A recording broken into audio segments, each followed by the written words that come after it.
l'Europe, animé par Jean-François Biardot, avec Michel Piot et Daniel Bernussou de la Maison de l'Europe, Centre d'information Europe Direct Limousin. Tout ce qu'on dit sur l'Europe et tout ce qu'on ne dit pas sur l'Europe, eh bien, vous allez le savoir en écoutant cette chronique. Daniel, je suis travailleur, je suis européen. Alors, est-ce que je peux aller travailler, ou du moins chercher un travail, n'importe où dans l'Union européenne ? Alors, la réponse est complexe. La mobilité des travailleurs communautaires en Union européenne est inscrite dans le projet européen dès son origine. Article 39 du traité de Rome, la libre circulation des travailleurs est assurée à l'intérieur de la communauté.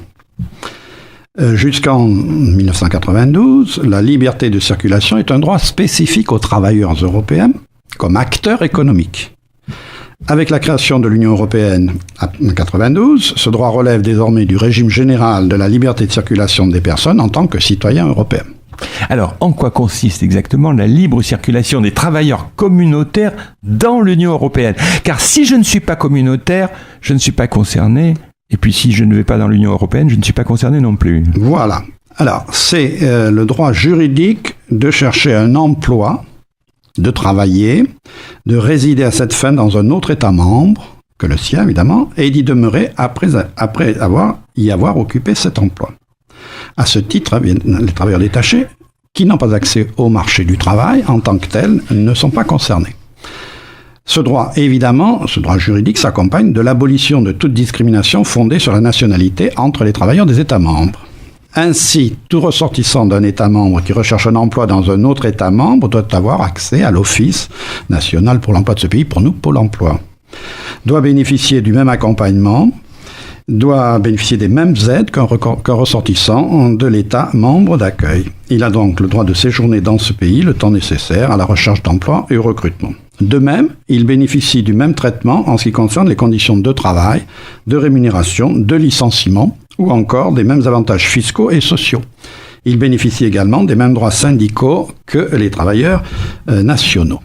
Le droit de séjour d'une durée supérieure à 3 mois s'exerce sans autre condition que celle d'être un travailleur salarié ou indépendant, avec conservation du statut de travailleur en cas d'incapacité de travail, pour cause d'accident, pour cause de maladie, en cas de chômage involontaire ou de formation professionnelle.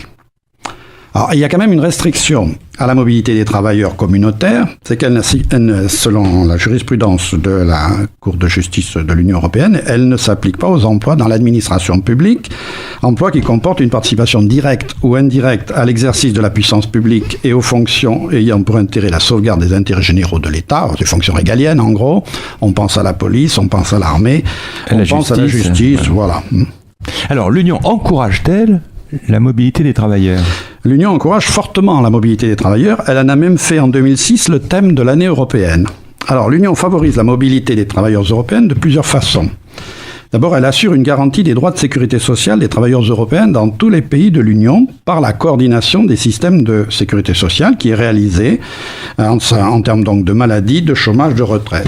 En projet, il y a la portabilité des droits acquis en matière de retraite complémentaire. Ça n'est qu'un projet, même si c'est un projet qui a déjà 10 ans d'âge. Par ailleurs, l'Union travaille à la reconnaissance mutuelle des qualifications professionnelles, c'est-à-dire à la reconnaissance par chaque État membre des formations acquises dans les autres États membres de l'Union. Alors ça concerne les professions réglementées, c'est-à-dire des professions qui, pour être exercées dans un pays, nécessitent la possession d'un titre de formation déterminé, un diplôme en gros. Cela intéresse près d'un quart des actifs européens. Or, il faut le savoir, d'un pays à l'autre, la liste des professions réglementées varie beaucoup, d'où l'importance de la reconnaissance des qualifications professionnelles.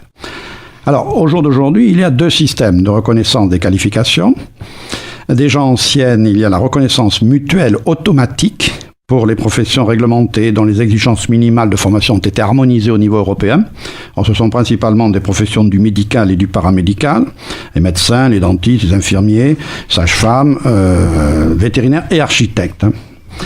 Une carte professionnelle européenne sous forme d'une procédure électronique permet de faire reconnaître sa qualification professionnelle.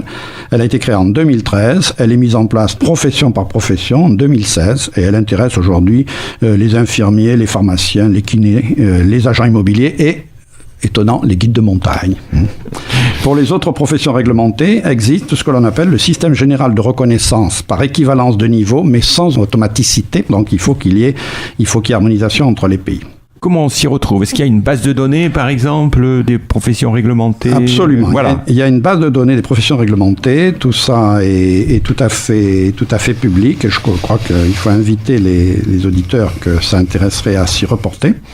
D'autant que cette base, elle est complétée par 2 outils d'information sur la mobilité de l'emploi en Europe. L'outil principal, c'est le réseau EURES, qui veut dire European Employment Service, et qui fait coopérer la Commission, les services publics de l'emploi des États